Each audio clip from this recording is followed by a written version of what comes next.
welcome. We're at McMaster class again. I love saying that, McMaster class. It's been so well with McMaster University and McMaster class. Kyle Armstrong, I'm telling you, he hit this one out of the park. I really hope that we can do more of these. I really hope the other departments jump on board with this, science and facilities, and show us all different things we can do at home that they do here on a large scale that we can do at home on a smaller scale. It's like salting, what kind of salt to use in the wintertime, or how we can clean our homes better, like in the science labs for COVID and all that stuff. It's fantastic. So what we're going to do, I'm going to show you carrots, heirloom carrots, and we're going to blanch them. So I'm going to explain to you how we blanch the carrots. You can do this a day ahead. You can do this 2 days ahead. You got a big meal coming. Issue with that is timing. How do I get everything on the table at the same time? I'll show you how to do that. So you can blanch your carrots or veg, whatever the veg is, ahead of time. Have it in the fridge. Done. All you got to do is rewarm it. Turkey's ready, roast is ready, whatever. We're going to do a plum puree. You can have that done, ready. You can even do it the day before and rewarm it. Maybe some of you guys do that already.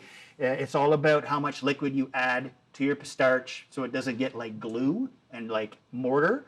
So we're going to do that. So what I have on the oven here, I got water going for blanching. I'm going to explain blanching. So that's salted water. You want to salt your water. So root veg, you want to blanch in boiling water. You do not want to start from cold. Where potatoes, you want to start from cold. I have it at just starting up now, so we can move on with this. I have some cream. We're going to add warm cream. I'll explain butter, seasonings, and that, garlic in the cream, which we use for the plum puree. So what we have here, I use Yukon Golds, yellow potatoes. Okay, you do not want to use a baking potato. You want a waxy potato for the plum puree, okay? So what we're going to do, you want even cuts for your potato. So all I'm doing, again, no wobbly ends, see, no wobblies, right? We're going to cut the potatoes so they're all the same size. If you have potatoes that are cut all wacky, you're going to get potatoes that are overcooked and mushy. You're going to get potatoes that are still a bit raw, and you're going to try and mash it, and it's not going to work. Not going to work. You want evenly cut potatoes, okay? That is key. Again, sharp knife, right? Sharp knife. We do not want dull knives. Dull knives cause stitches, exactly. So these are just peeled ahead of time. I'm just going to dice these up like such. Again, we want them all uniform cut so they cook at the same time. We don't want big chunks, small chunks, medium chunks. It looks like the dog chewed it. We don't want that. Okay, and you think, oh, it's just mashed potatoes. Yeah, but it's going to cook at different times. Okay, so we'll start with the potatoes, and then we'll go right into the carrots. Okay, so I have a food mill here. We're going to use for the mashed potatoes. Again, you use the whole potato. You don't need to waste anything. Okay, my cream is coming up just to warm, and we'll get into the flavorings of that. Totally depends on what flavoring you want. So potatoes are done, as you can see. I add them to the water. Again, we're going to salt this water, okay? For potatoes, you pre-salt the water. You do not want to put them in plain water because you will be able to taste, if you do a test and make potatoes, mashed potatoes, seasoned water, non-seasoned water, you will see the difference. You want to season the water, again, with salt. While it's cooking, it goes into the potato, you get more of a flavor. If I do it no salt, just water, take it out. Oh, I'm going to season it anyway. You will see a difference. There is a difference. Season your water while you're cooking. It's that simple. So I got some cream going here, just very lightly. I'm going to turn that down a bit because it's warm. So what we're going to add to it, we're going to add 2 bay leaves. We're going to strain this out, so that's not a problem whatsoever. Now, potatoes will work great. Nutmeg you can add if you want. If you want to touch a nutmeg, you can add a touch of nutmeg if you want. Okay, let's add some seasoning to the cream because we are going to add it to this. So watch your salt. You're seasoning this, you're seasoning this. Watch how much you use, okay?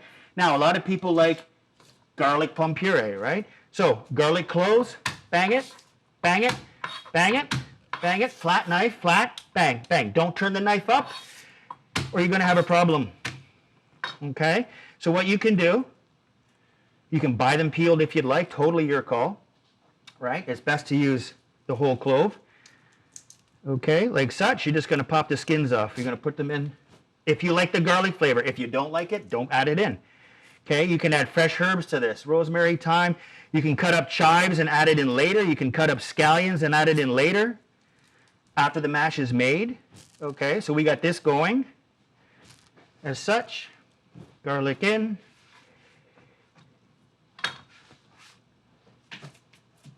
in the garbage. So that's going. Let me just turn this up a touch. Okay, that's on high. So there's your cream, as you can see. A little bit of cream, a little bit of garlic, a little bit of bay leaf, a little bit of seasoning. We don't need that boiling. We don't need that crazy hot. Okay?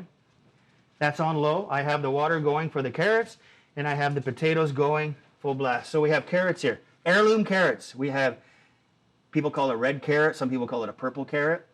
I have an orange and a white. Just to show you the three colors. We've seen them in the grocery store. Nothing wonky or fancy about it. Okay? We look at them, so we're going to do some carrots. So I will wash these and give them a little scrub because they're the heirlooms. I will not peel them. Keep the skins on. Just make sure you take a little brush, brush them, wash them. Get all the little granulars of dirt, if there's dirt on them, depending on how the store puts them out, is fine. So we have the carrots here. Now, depending on what you're doing with them, you're going to use a carrot this long? Probably not, unless you're building a dish that allows for that. So we're just going to nick the ends off them. I keep the tops on, as you can see, like such. No problem. Again, we don't want to swipe on the floor. If you swipe on the floor, guess what you got to do? You got to sweep it up after, or get one of the kids to sweep it up.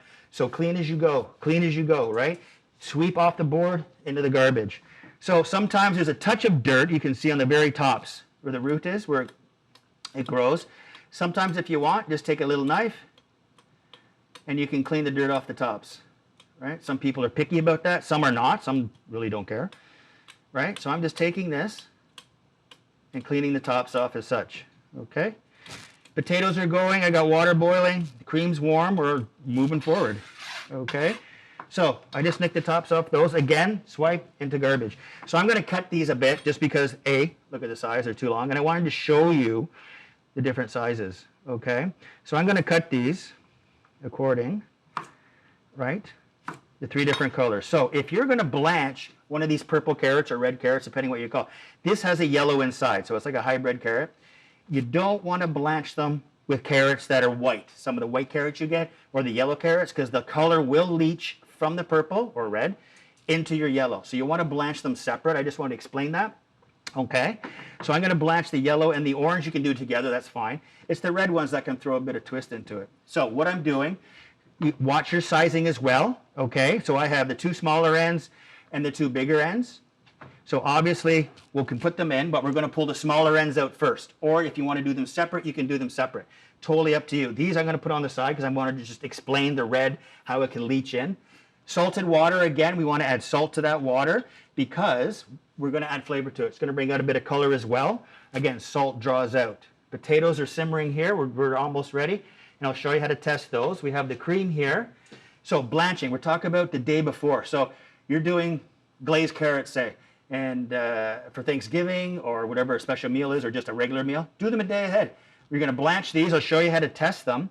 Then we're going to put them in ice cold water. If you have ice, most of us have ice. If you don't, really cold water, or if you don't mind water running in your sink, put the bowl, carrots, let the cold water run over it. You can do that as well, but again, waste of water. We got to watch that. Okay, we don't want to necessarily waste our natural resources. So we got the garlic in the cream. Again, we don't need to. We'll test these potatoes. I'll explain that.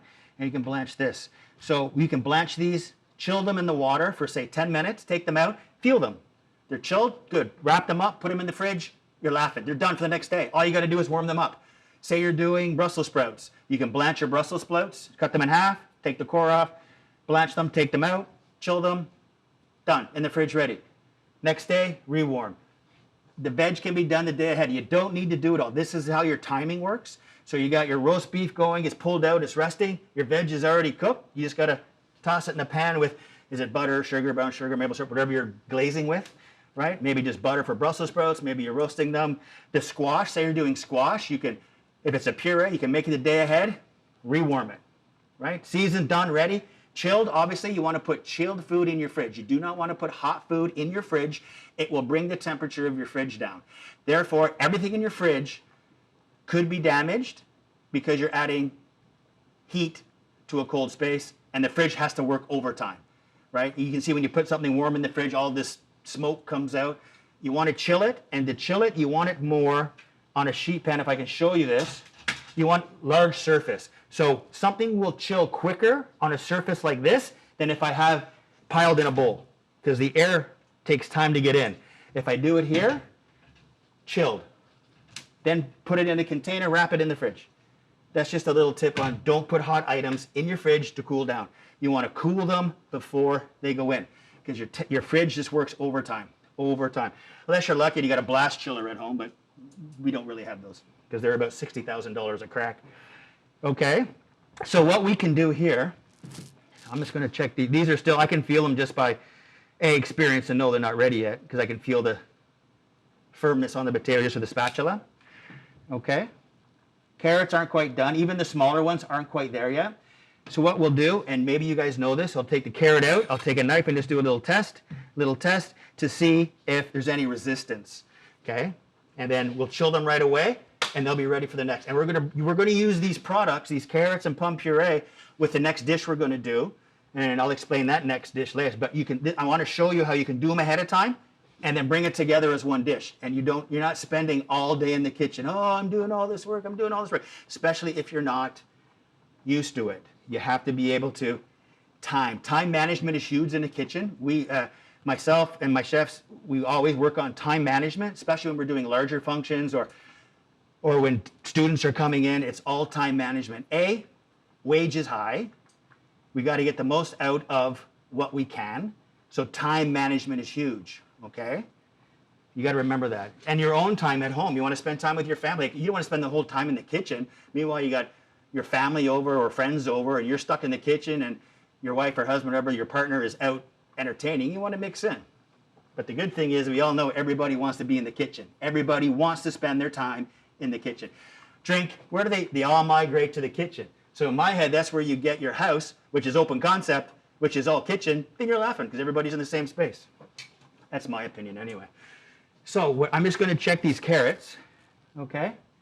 You can use spoon, ladle, tongs, whatever you like. I'm fine, my fingers can handle this. These are okay. These are the ends of the carrots I cut, okay? So you can see that right in the ice water. Ice cold water. If you have ice cubes, put ice cubes in it. Ice water, run the water if you don't mind running the water, because you got to watch that as well. The larger ends won't be quite done yet because they are bigger round, okay? Potatoes are coming, and then we're going to add them to this food mill. So I have the food mill here. I'll slide this over. The food mill here, you can use a ricer as well. So the ricer works great. So it's a press. So you lift the lid, you put the potatoes in, and you press them, and they come out like little worms. Food mill, similar. Some of us have these for tomatoes if you make tomato sauce. Especially our Italian friends, they'll have big ones, and you're like, right, big in potato land. In the industrial world, we have huge floor model mixers, and we have attachments where I can make mashed potatoes for 300 people in a mixer. And it has a grate in it, like such, and a paddle, and same idea, just larger volume. Okay. So we're going to test these potatoes. Almost, not quite. I can tell by the resistance in them. And these carrots will be good. Okay. I'm just going to pour the water here out. As such, in the sink, we're good. Here we go. Here's our potatoes here. And I'll turn this off. Like such. Then again, you just take your knife, paring knife, small knife. I'm using this knife, and I can tell we're good. Into the cold water, ice bath to chill. When these are chilled, I put them in a container, wrap them up in the fridge for tomorrow. I can even do this 2 days ahead. When I'm doing large parties, I will do them 2 days ahead if it's very busy. I can line up all the veg, get my guys to line them up. They're all labeled. How many people? At home, same idea. If you know you're busy the night before going to a party, do this 2 days ahead. No problem. Out of the water. You don't want them to sit in the water because they will get waterlogged. You don't want that, and they'll take the color away. You just want to bring them to a chill. Take them out in a container, close the container, you're laughing, okay? We're just waiting on these potatoes, so let's take a look. So because we've diced these all the same size, as you can see, you want to look at them, okay? You can use your knife if you like and just do this. See that? See that? Mushy mush, mushy mush, okay? You do a quick test. Now, There's a recipe out there. It's done by a famous chef. He's passed away this year of cancer, unfortunately. Very sad. He's one of the highest Michelin-starred chefs in Europe. Joe Robuchon. He is famous for his mash. I had the privilege of eating at one of his restaurants. Still paying the bill for that one. But his mashed potato is 50% potato, 50% cream and butter. It is ridiculous. It is beyond creamy. It's a heart stopper completely. It's 50% potato, 50% cream and butter. It's crazy. But again, super smooth. If you want to go that great, absolutely. If you love the fat and all that, good stuff. Okay? So here's what we have. Potatoes are ready. So I'm just going to shut this off. As soon as I figure out which one it is, there we go. So I'm just going to strain these potatoes, okay? Like such, because they're ready. Now what I'm going to do, I put them back in the pot, okay? I turn the heat off. The heat is off. Now what I'm doing, I want them to steam. I want them to steam to get the extra moisture out. So one recipe that, again, that Joe Robuchon, the famous chef, would do, he would cook the potatoes whole, skin on potatoes, so the water will not get in touch with the flesh of the potato and cause it to be too moist. The skin of the potato would protect it from the water, so then the guys would strain it when the potatoes are cooked. Takes a bit longer because you're cooking whole potatoes. Take them out, test it, they're done. They let them steam like such. They'd peel the potato, then they'd mash them. And there is a difference because, as you can see, I've exposed this potato flesh to the water. With the skin, the flesh is not exposed to the potato.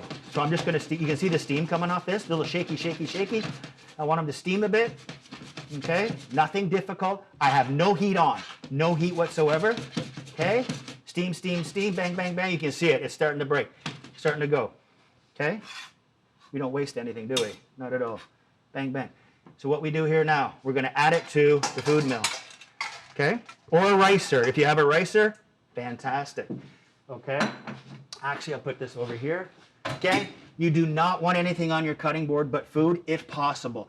You don't want to put hot pans on the cutting board because you'll end up melting the cutting board. If it's a plastic or a what do you call it? The special, the boards that we have, it will melt. Absolutely will melt, okay? So we want to try and work only food on the cutting board. We're all guilty of this because it's a habit, we do it. In the world competitions that we do, if you put something on the board, like a bowl, you lose a point. If I walk away and I have a knife on the cutting board and I come back, I lose a point. In the competition world, which is another whole ball of wax, it's a big deal. That 1 point would take you from first place to fifth place in the world. That's a big deal, especially when it comes to sponsorships. So as you can see, food mill works great. Fantastic, right? Spin it, spin it, spin it, spin it, spin it, spin it, right? Like such. I have the cream, the garlic, and everything there. Absolutely. Again, we can make this the day ahead. Let's not forget that. All we got to do is make it, season it, get enough fat into it so it's not stiff, chill it, wrap it, fridge it, and you're laughing, right? All good. Let's not waste the bottom. Check the bottom, do the bottom, like such, right? I keep my tray here so I can put my product on it. So now I'm going to slide this cutting board over. Again, we don't want to put things on the cutting board, like I mentioned. Don't want to be guilty of that. So we've had the water, the seasoning. Now I have the cream and everything here, okay? So what I do now, I have a strainer. I'm going to strain my cream. Let me add some butter first. I like adding now you don't have to add the butter in. I know I said that at the beginning. You have to add the butter in with the, you don't have to, you can add it in as long as it's room temperature butter. If you take cold butter from the fridge, cut it up, add it to your hot potato, you're going to have a problem with that, okay? It will chill your potatoes down. It might not melt all your butter. You might have little clumps of butter in it. This cream is hot. This butter is more than room temperature, so I'm okay, right? Like such. I'm just going to strain this cream into, so the bay leaves have been strained out, the garlic's been strained out, all that good love, okay? Like such. swirly swirl. Again, you're going to play with the ratio. It depends how creamy you like your potatoes. Some people make them and they are stiff. Not a fan of stiff potatoes. Not a fan. I like them nice and, you don't want them super runny by any means. Okay? You want to work this. You want to work this. Okay? I can smell the garlic. I can smell the flavors in here. I can smell the nutmeg just a little bit. Nutmeg's very strong. Okay? And you want to work it. You want to work it, work it, work it, work it. Right? Great. The garlic is just beautiful in here. Again, if you want to add a little bit more butter, you can. You want to add a touch more cream, you can. All depends how loose your family likes them. Now, if I'm going to reheat these, I might make this a little bit more loose because as it cools, the potato starch will suck it in. Okay? So you can see how smooth that is. That is smooth because of the food mill I used. Because of the food mill or the ricer, like I mentioned. You don't want to work it too much, but you want to get everything incorporated. You always want to do a taste test. You taste it, see how it is. If it's seasoned enough, you're laughing. If not, add more, right? I know just because I've done this a few times in my life, okay? And we're good. So what I'll do now, I will put this in a smaller container. I will then wrap it up, put it off to the side on the stove, keep it warm, and then we go into our entree. And you'll see how all this comes together, but I've done this ahead. I've done the carrots ahead. Now I'm just got to work on the protein in the sauce. It's a joke. It's laughing. It's good. Time management is everything. I'm going to wrap these and keep them off to the side.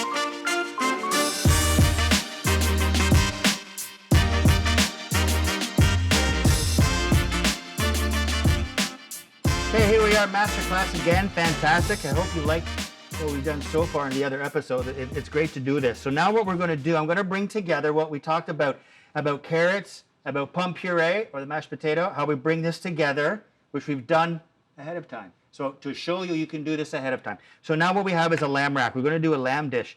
So this is a lamb rack. Okay, let's get rid of this dish. So I'm going to show you how to clean a lamb rack. I'm going to show you a trick here how to clean it. So this is just a normal lamb rack, as you can see. Okay, they normally come in 8 bones. Sometimes you knock the 1 bone off the end just because it's just hanging there and we knock it off. So you want to keep a little bit of this fat on. You don't want it super lean. Okay, so as you can see, the fat, here's the eye here, okay, all good. So sharp knife again. All I'm going to do, I'm going to leave a little, I'll show you how I leave a little bit of this on, okay, and I'll show you how to take the meat off the bones. It is a neat trick. Been doing this for, I don't know how long, 30 years I've been doing this little tricky trick. So as you can see, we have meat between the bones. You can see what I've left off. I didn't take it all the way to the loin. There's a little bit of fat there. So when we roast it, it will melt off. So all I'm going to do is go between, just a little bit between the bones here, okay? Some people will do this, down, up, down, up, down, up. I'll explain a little trick to you in a second. All I'm doing is cutting the finger meat between the bones just down a little bit, okay? Just a little bit. Now, here it is here. See? You can see them, hopefully, the finger meat. Flip it over. Now I'm on the back side of the lamb, okay? You can see this silver skin. It's like the stuff you would peel off a rib, pork ribs, okay? Silver skin. So here's what we're going to do. Instead of doing like the U, I flip it over. I'm going to cut down the back side and take that little bit of finger meat out. What I'm doing is I'm taking a little bit of that silver skin, which means less chew when you eat the lamb chops. It's a little trick a wise man once taught me about 30 some odd years ago. Okay? Like such. Okay? There we go, like that. Now you say, okay, look at all the meat on the bones. Some people will scrape, scrape, scrape, scrape, scrape. What's the problem with that? You got a knife that's duller than dull, and you're scraping, scraping, scraping. Let me show you a trick here, okay? I have butcher twine. If you are able to tie it off on something, if you have a table leg or something, great. If not, here's a little trick. I step on the string here, wrap it around my fingers. Instead of ruining your knives, watch this. Take this string, wrap it around the bone, like such, and pull. Comes right off. Wrap it around, you can see this, and pull. Wrap it around, and pull. Wrap it around the bone, and pull. It takes a bit of time to get used to it because you don't want to pull the bone out of the loin. You don't want to do that. This is just a little inside trick. Okay? Because you can see how clean these bones are. They are clean. You don't ruin your knife. Okay, as you can see here. Sometimes you got to do a little bit of love to it. Okay? Like such, like such, like such. Okay? I missed that little piece. That's fine. Like such. I have all these little pieces. I have this butcher twine here like such. Okay? It's all good. Okay, so here we have this. We have this. That's stuck. There we go. That works. The string works nice and clean. Nice and clean, nice and clean. Okay, now we're going to portion this, right? You want to cut it in half pretty much. Here we go. In half. Now what you want to do is you want to season it. Okay, I got my pan is going. Okay, now when we sear these, we do not want it to be a hard sear. We do not want it to be a hard sear. Absolutely not. That's just a little bit of olive oil in the pan. It's not a hard sear. If you sear it too hard, when you go to eat it with a knife and fork, possibly, or depending if you treat it that way, the outside will be tough. It will rip when you cut it. It will rip. You do not want a hard sear on this, okay? So I'm just using a bit of salt, okay? A little bit of salt. This is some harissa. It's a Moroccan spice. You can use some harissa. You can buy it at the grocery store. A little bit of love to it. You can use it if you'd like. It's great with lamb. Absolutely. Great with pork, chicken. Okay, a little bit of harissa. If you want black pepper, you can grind some black pepper on it. It's fantastic, okay? Here, I got 2 portions of lamb rack. So what we're going to do is we're going to sear them. Again, it's not a hard sear, okay? Not a hard sear at all, okay? A little bit more in the heat, okay? You don't want it to make noise and all that stuff. You don't want it that because we're going to finish it in the oven twice. We're going to sear it. We're going to add a bit of butter, some garlic cloves, some thyme, some rosemary, get some flavors going, some aromatics. We're going to put it in the oven for about 6 minutes. Take it out on a tray to rest. We're going to make a crust. We're going to crust the lamb. We'll put it back in the oven. We're going to work with carrots that we did before. Remember, we did those ahead of time. We got plum puree warm still. Ahead of time, it's done. Boom, boom. We're going to make a quick sauce. It's a mint yogurt sauce. It's wonderful stuff. I'm telling you, this is quick, quick, quick. You think lamb is hard to do. It's not hard to do. Is it expensive? Lamb rack's expensive. It's a prime cut. There's no doubt about that.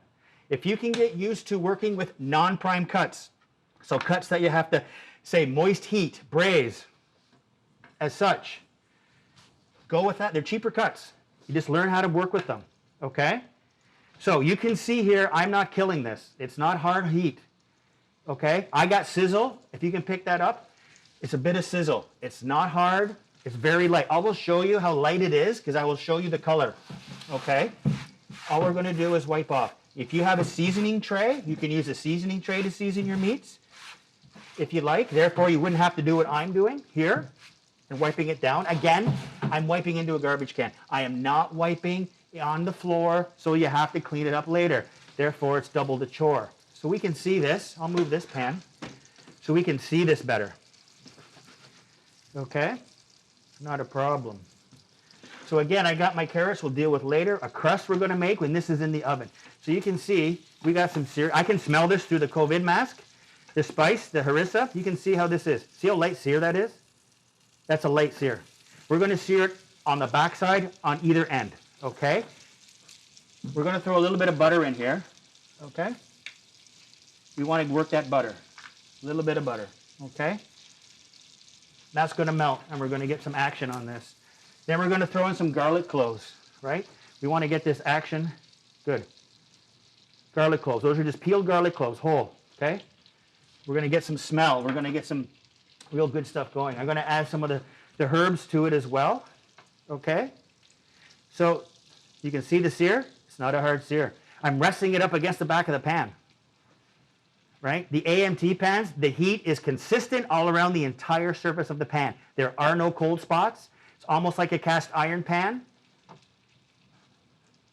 like such. You can see it bubbling. You can see it going. I'm going to add a little bit of herb action, a little bit of rosemary to it, okay? Because then we're going to pop it in the oven for about 7 minutes, pull it out to rest, crust, put it back in, okay? So I have the plum puree staying warm. We're all good. We're going to work that. Light sear. See how light that sear is? It's amazing. You don't, some people think you got to sear it so hard. The lamb rack, you don't need to sear it hard at all. It's delicate. It's a loin. It's one of the most tenderest cuts on the animal. Okay? So I'm just holding the ends, so I'm searing the ends.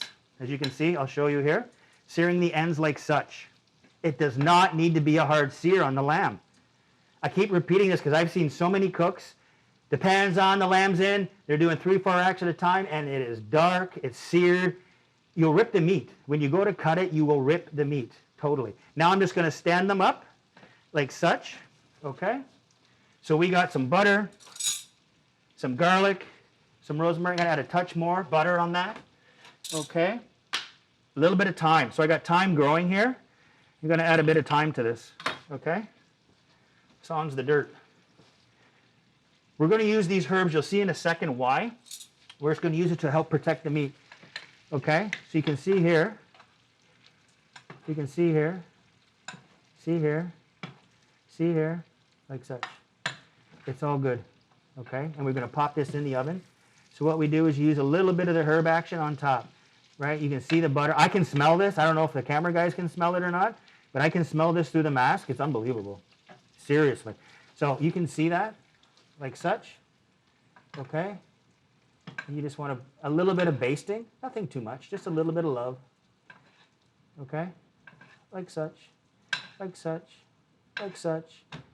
Oh, good. Now, I'm going to bang this in the oven. I got the oven at 375, okay? I'm going to bang this in the oven. These AMT pans are good to go in the oven, no doubt about it. So we're going to pop this in the oven, okay? About 7 minutes. So one of my guys has a timer on, so I know in my head 7 minutes, because one of my guys are going to say, timer. Okay, so I have my plum puree going. It's already done. We made it. I just added a touch cream just to keep it nice and moist. Like such. And you'll see how this comes together when we go to plate it, because we're going to plate this. Completely plate it top to bottom. Okay.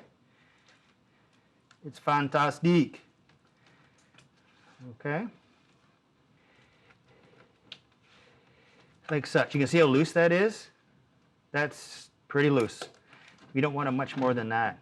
Okay? So again, I have that on low. I got the lamb in for about 7 minutes. We're going to pull it out, and we're going to let it rest on this lovely tray I have here. So we'll get rid of this.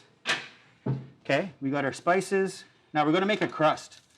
The crust is for the lamb. So in this Cuisinart, I have panko breadcrumbs. I will show you. I have panko. This is panko breadcrumbs, Japanese breadcrumb. It's fantastic stuff. You can use any breadcrumb you like. I like the panko. That's just me. Okay, that's just my doing. So in that, we're going to add some Parmesan cheese. Again, all of these recipes are in the resource section after the episode. So I got some Parmesan. Okay, I'm going to add a little bit of salt. Little bit of salt. Not much, because your Parmesan cheese has the salt, correct? Excellent. I'm going to add a little bit of, just a pinch of mint, not much, because I'm going to make a sauce with mint in it. Okay? Absolutely. We're going to add, I added a bit of thyme. I'm going to add some parsley leaves and basil. Okay? Watch your salt because of the Parmesan. Parmesan, salty. We're going to make this crust for the lamb. So it's spinning here. I'll show you what it looks like. We're just going to make this up. The chlorophyll of the parsley helps it turn green. The chlorophyll in the basil helps it turn green. Okay. The cheese, the Parmesan is fantastic with it. It's all just flavorful. You'll see how the white panko is going to turn green. Okay. Again, this crust can be used for chicken, fish, lamb, beef, anything you want. I used to use a ton of this when I was in Toronto. I'd add citrus to it. I'd add lemon zest, orange zest, lime zest to it.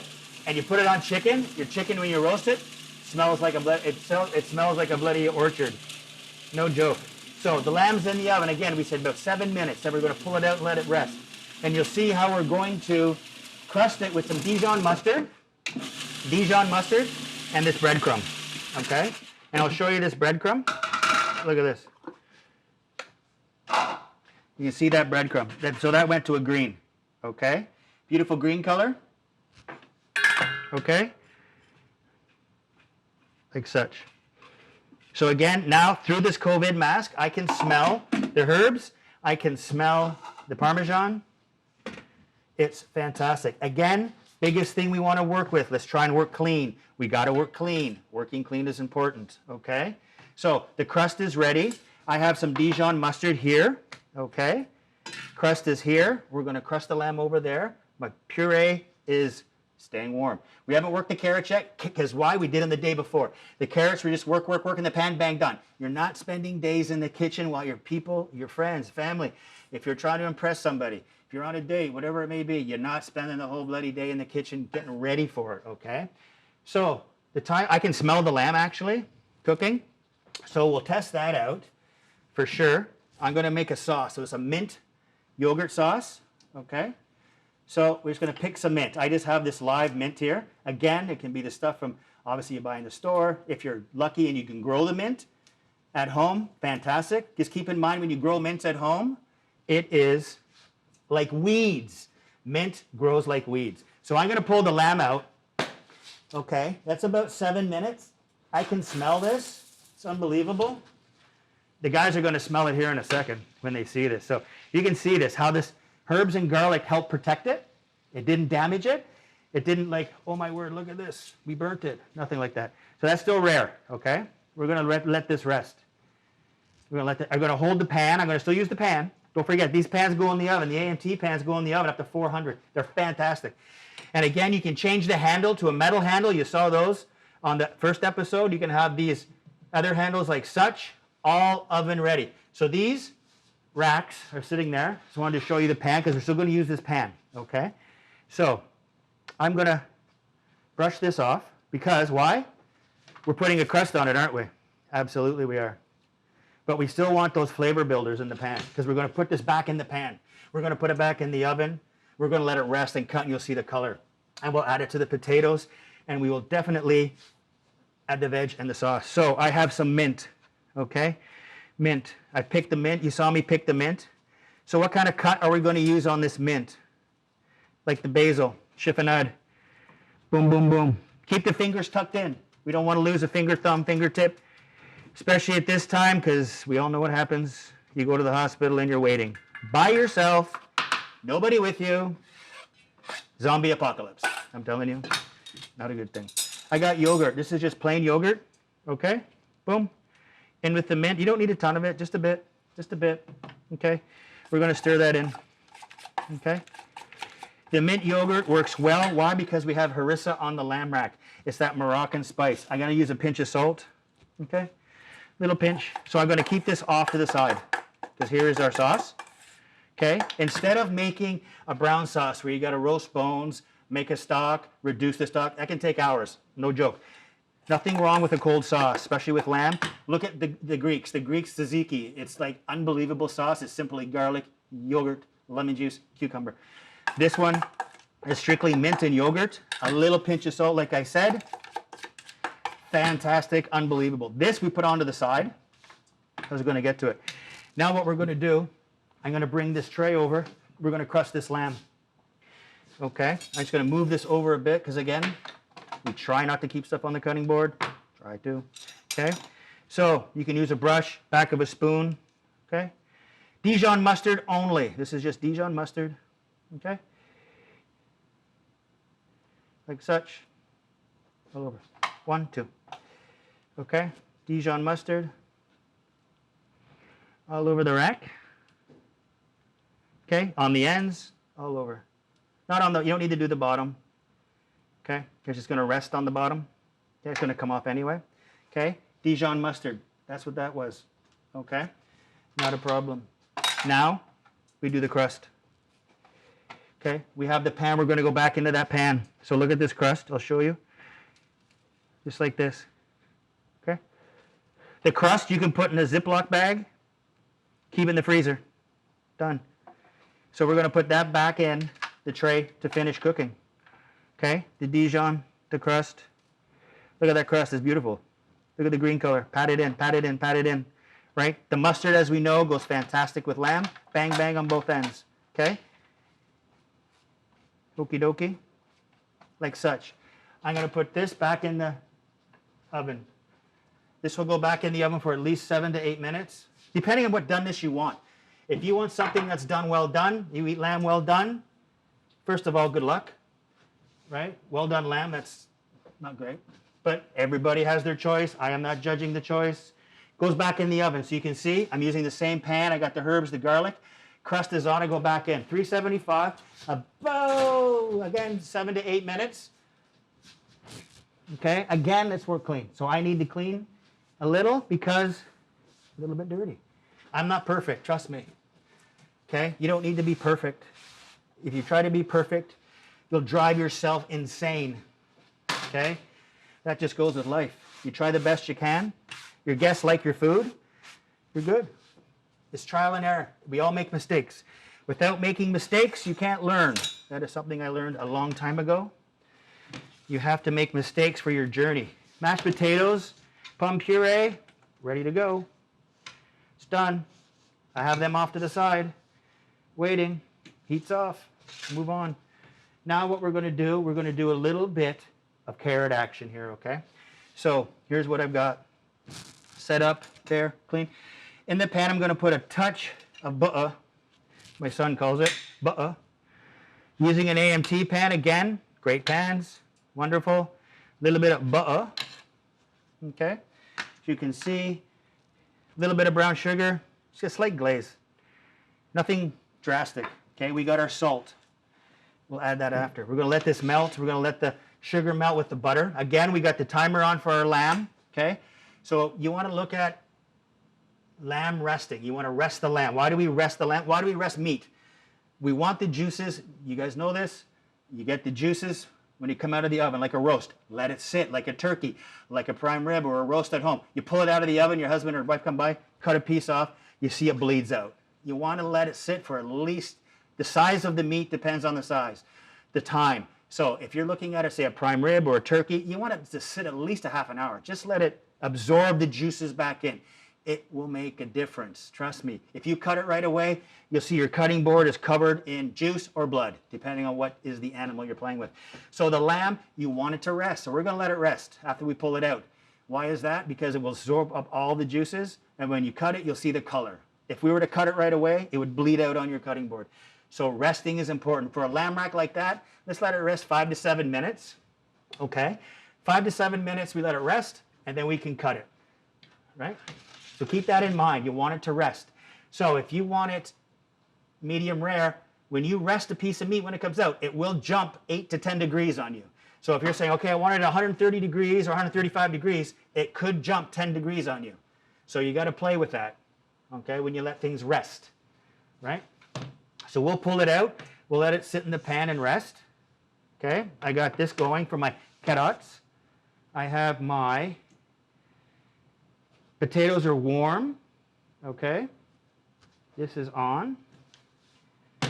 Here's the carrots that we blanched. Remember, we blanched them. We didn't peel them because they're heirlooms. They're nice, clean, wonderful. More vitamins in the skin, as we know. We cooked the small ones a bit less than the big ones. Again, size. We want to make sure they're all done properly, okay? Because then we're going to reheat them. So these have been in the fridge. Say they've been in the fridge overnight. Say you're at home. Again, I'm still repeating this because it's so important to do. Okay, all we're going to do is rest the lamb. We're going to do the carrots. We have the plum puree. We have the sauce. Okay, here is the sauce. So I have a plate behind me here, which we can plate on. Okay, and I'll show you that when we do plate up. So we're going to have the carrots, the lamb, the sauce, and the potato. Very simple dish. Okay, but hey, if you're trying to impress someone, if you're just, you like to cook and we're scared or nervous or to buy such an expensive piece of meat, right? Like one lamb rack can run you $30, $25, depending where you buy it, okay? Depends what kind of lamb it is, where it's coming out of, okay? So again, I got this mixture going of butter and brown sugar, and the plum puree is warm. The lamb, I can smell it, it's cooking, okay? And don't forget, we're gonna rest it. I keep bringing that up because it's very important. You got to rest the meat, okay? You want those flavors to come back in, right? So carrots, we're going to put them in. We'll move them around. Okay, we'll add some salt to that. So they're going to come up to temperature. They'll glaze up with the sugar and the butter. Right? You can see a little bit of love there. Not a lot, just a little bit of love. And they'll simmer away like such. Okay? And that is ready. Plum puree is ready. We're just waiting on the lamb. Again, we'll let it rest.